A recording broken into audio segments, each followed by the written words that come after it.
You're awake right now, you're not dead, and you haven't gone to hell, said Rachel Maddow, former host on CNN following the 2016 election. Ladies and gentlemen, people are angry about politics. Donald Trump had similar words following the 2020 election. You're not going to have a country anymore. Late night host Jimmy Kimmel cried on stage following the 2024 election. Quote, it was a terrible night for women and children, for democracy and decency. Unquote. Here, Rachel Maddow, Donald Trump, and Jimmy Kimmel made sensational claims. But they didn't make these claims in order to solve a problem. Instead, they wanted to create drama, and they achieved it by displaying shock and anger to the cameras. This is called false outrage. Even though false outrage is designed for the cameras, it influences others. Actually, it doesn't just influence them, it infects them. False outrage is a disease. To cure this disease, we must decide that anger is not the solution to complex problems. Today, we'll start by diagnosing our culture with false outrage, move on to its symptoms, and conclude with the cure. If our culture could walk into a doctor's office, it would come away with a severe diagnosis of a false outrage. So, what's the difference between true and false outrage? True outrage wants what is right. It only wants to achieve good. False outrage wants to be seen.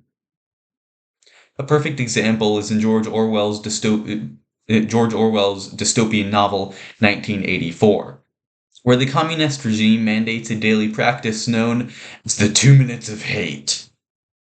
Every day, the citizens gather in front of their TVs and scream in outrage as images of their capitalist oppressors flicker by.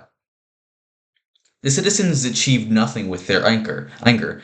They only performed. False outrage like this is all over the internet today. As a study in Science magazine by Killian McLaughlin and her colleagues found, quote, social media posts that express outrage are liked and shared more, training users to express more outrage, and ranking algorithms to amplify it, unquote. For example, Benny Johnson, a conservative podcaster, uses false outrage to attract views. Nearly all of his videos feature AI-generated images of screaming or angry politicians. In a recent one, for example, Donald Trump in Eskimo clothing screams, along with Vladimir Putin. It doesn't make any sense. But Benny Johnson has 15 million followers. Unfortunately, false outrage doesn't stay online. It's also spreading in the real world. The Foundation for Individual Rights and Expression points this out in a report. Quote, this year, more than 2/3 of college students, 68%, said that shouting down a speaker is at least rarely acceptable, unquote. The report noted that 68% is a record high. More college students than ever before are willing to use outrage to silence conversations.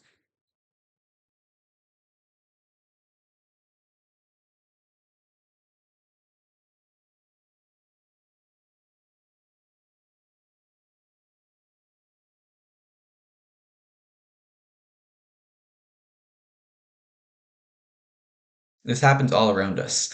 3 years ago, my grandparents and I went to the March for Life in Washington, D.C.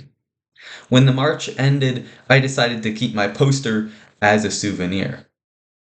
A woman on the sidewalk saw me carrying my poster, walked over to me, and began screaming at me, telling me I shouldn't have participated in the march. Her anger achieved nothing, though. Online and in person, false outrage is spreading. So now that we've diagnosed our culture with false outrage, let's talk about the symptoms. What are those? Well, False outrage causes us to have angry conversations and to believe that our anger makes us good people. As writers for The Minimalist, a blog that encourages simple living, put it, quote, "We've all gotten offended without asking ourselves why, and then used our fake outrage to cast judgment on others. It helps us feel better, and pretending to be outraged is easier than attempting to breach the walls of introspection." Unquote. When we pretend to be outraged, we don't have to reason through our beliefs. Piers Morgan, the British host of a political show with 4 million followers, uses false outrage to avoid hard questions. In 2017, when a guest on his show questioned Piers' stance on gun policy, he responded, "How dare you?" His face tightening for the camera. "Oh, Piers, you can keep saying that, but my point still stands," his guest responded. Piers did not address his point, though. "Again, how dare you?" he responded. Nothing Piers Morgan said advanced the debate. Instead, he used outrage to shield himself, because outrage is easier than analysis. False outrage is like hiding under the bed during hide and seek. It will hide you well, but it is a terrible place to be. Performative outrage is a terrible place to be. Humans also express outrage because it makes us feel like better people. Psychologist Joshua Grubbs, in a 2019 study, found that public figures express outrage so that they receive applause from their audience in what he calls moral grandstanding.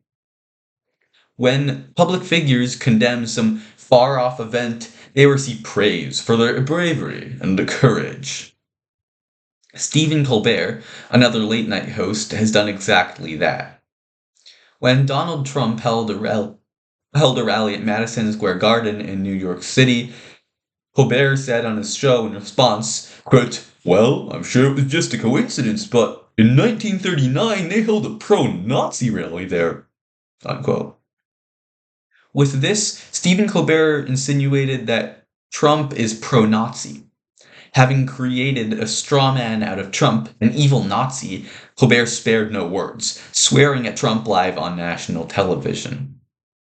His statements make sense within a worldview that treats outrage as virtuous. Author Glenn Beck describes the human effect of false outrage in his book, Addicted to Outrage. Quote, "It deprives human beings of genuine humanity, replacing it instead with an outwardly facing caricature of a virtuous human being wrapped around a rotting corpse." Unquote. This worldview has morality backwards. False outrage replaces good deeds with angry words. Our culture embraces false outrage. Politicians and media figures promote it. They don't deserve all the blame, but their worldview does deserve the blame. Their worldview is false. Fake outrage is not a virtue. Moral grandstanding is not a good deed. This moral confusion has eroded the genuine compassion of millions and transformed it into outrage. But I wouldn't have accomplished anything if I told you to be outraged at false outrage. That would be a terrible cure to this sickness. I used to be addicted to outrage. I was angry at every news story. I debated every little detail. Thankfully, I was convicted after reading Glenn Beck's book, Addicted to Outrage. Colossians 3 verse 2 says, quote, "Set your mind on things above, not on earthly things." Unquote. I made a pledge to stop being outraged at earthly things. Imagine if everyone stopped practicing false outrage. If we stopped being so angry, had calm conversations, and stopped believing that our anger makes us good people. To build that world, I need your help. To take a quote from Darth Vader in Star Wars completely out of context, quote, "With our combined strength, we can end this destructive conflict and bring order to the galaxy." Unquote. We've diagnosed our culture with false outrage, talked about its symptoms, and discussed the cure. False outrage, anger isn't worth it.